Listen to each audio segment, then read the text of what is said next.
Welcome to another carousel edition of the Final Wager, our 9th straight day with a different champion at the leftmost podium. Today it's Joe Morse, and he's in third going into final with 6,400. He had a big true daily double about halfway through Double Jeopardy, and it didn't work out for him, but he made a good comeback. He's still in contention. Nancy is in the lead with 13,200, and Derek is in second place, 11,800. Start as always with first and second, Nancy and Derek. Derek doubles up. He's going to have 23,600.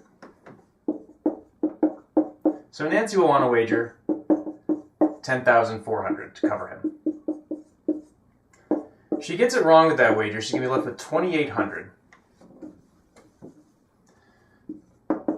So Derek can wager up to 9,000. And Joe up to 3,600.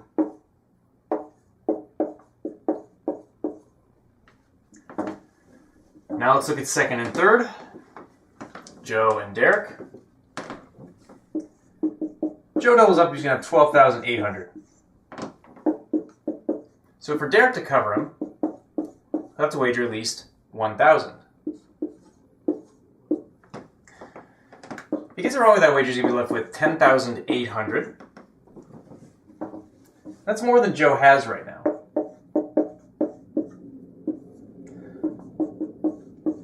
So if he wants to cover this safe wager by Derek, he'll need to wager at least 4,600. Now if he does that and he gets it wrong, he's going to fall below Nancy's rational total. So if he thinks that Derek's going to go for this small wager, and we'll see if there's no reason for him to expect that he won't go for a small wager, he should wager everything.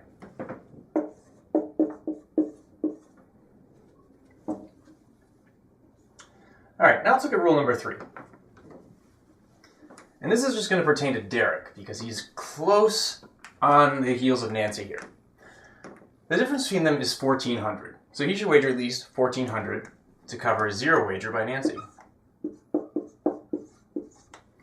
And now if you remember rule number 3 continued, there is that chance that Nancy could wager up to 1,400 so as not to fall below Derek if he gets it wrong. Actually, she'll only want to wager up to 400 so as not to fall below Joe's double up total, but this will give us a smaller range for Derek, which is the better option. 1,400 difference, so if she wagers 1,400 and gets it wrong, she'll have 11,800. If she wagers 1,400 and gets it right, she's going to have 14,600. So Derek's going to want to wager at least 2,800 to cover her. Now notice that if he gets it wrong, he'll fall below Joe's total. If it's possible he wants to stay above Joe's total, should he get it wrong and Joe wagers nothing. Difference between the two of them is 5,400. You'll see that's their total there. So he should restrict his maximum wager to 5,400. So let's see how our players did. Joe went first, got it wrong, wagered everything. That's the right play. He has no reason to expect that Derek's going to wager everything, which he did, and he got it wrong. That's just a very bad wager. That sealed things up nicely for Nancy, who also got it wrong, wagered a lockout plus $1. She'll be back tomorrow, our 9th consecutive victor, with a $2,799 payday. Hey, but a win's a win, and maybe she'll stop the carousel tomorrow. Come join me then, won't you? On the Final Wager.